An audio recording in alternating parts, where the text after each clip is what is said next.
Bonjour. Aujourd'hui, je vais vous montrer comment je mets en page une BD et quels réglages je privilégie. J'utiliserai le logiciel Affinity Publisher pour mon explication. C'est un équivalent d'Adobe InDesign, tant au niveau de la structure que de l'interface. La plus grosse différence entre les deux logiciels, c'est que l'un peut s'acheter en une fois et l'autre n'est disponible qu'en abonnement. Et pour ceux qui préfèrent les logiciels gratuits avec une logique open source, il existe Scribus.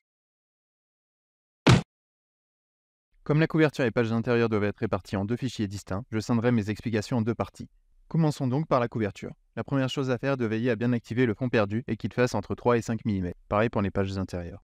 Le fichier de couverture devra se présenter comme suit. La première de couve à droite et la quatrième de couve à gauche, le tout séparé par le dos du livre. Il faudra que tout ceci figure sur une seule et même planche, dont les dimensions correspondent à la largeur du livre, multiplié par 2. Ce à quoi il faudra additionner la largeur du dos. À titre d'exemple, si votre livre mesure 148 mm par 210, soit un format A5 vertical, et que le dos fait 5 mm, votre fichier mesurera 148 x 2 plus 5, soit 301 mm. La hauteur, elle, restera de 210 mm. Pour calculer la taille du dos d'un livre, je me réfère soit au calculateur de Amazon KDP, soit celui de imprimermonlivre.fr, car cet outil est très fiable pour un livre à couverture souple. Si vous prévoyez une couverture cartonnée pour votre livre, pensez bien à rajouter, à minima, 3 mm aux deux extrémités du dos, pour anticiper la place prise par la plie.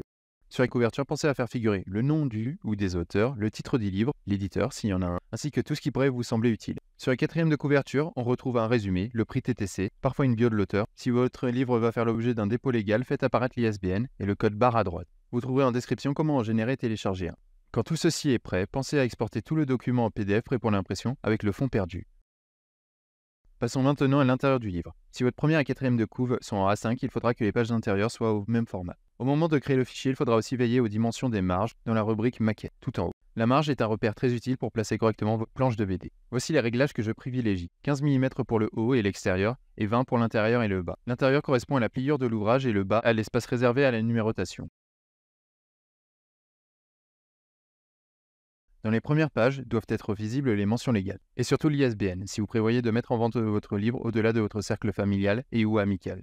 L'ISBN, aka numéro international normalisé du livre, ainsi que le dépôt légal sont obligatoires. Je vous explique dans cette vidéo comment vous y prendre pour obtenir un ISBN et faire un dépôt légal. Pas de sueur froide, promis, c'est plus long que complexe. Pour gagner du temps dans la mise en page de vos planches de BD, vous pouvez créer un cadre d'image rectangulaire reprenant le format de vos marges, l'appliquer à une double page, puis le dupliquer le nombre de fois nécessaire. Pensez à activer l'option taille minimale. Une chose en plus à savoir, c'est que vous pouvez aussi commencer la numérotation de votre fichier à partir de la troisième page. Pour ce faire, créez une nouvelle section. Choisissez de commencer la numérotation à la page 3 et sélectionnez Recommencer la numérotation des pages par la 1. Retournez ensuite dans la maquette pour appliquer ladite maquette aux pages que vous souhaitez, dans notre exemple à partir de la 3. Puis basculez sur les pages 1 et 2 du document pour désactiver la numérotation dans la partie calque. Vous pouvez aussi standardiser le corps de texte en créant une fiche de style dans Créer un style de caractère, en sélectionnant une typographie, sa taille et son style, entre autres, histoire de gagner du temps. Vous avez aussi une option lettrine dans la rubrique caractère.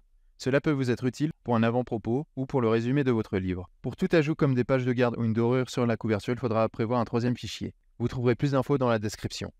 Quand vous êtes satisfait de votre travail, il ne vous reste plus qu'à exporter également ce fichier, toujours en PDF prêt pour l'impression avec le fond perdu. Bref, si cette vidéo vous a été utile, vous pouvez jeter un œil à mes réseaux sociaux ou regarder d'autres de mes contenus. Merci d'avoir visionné.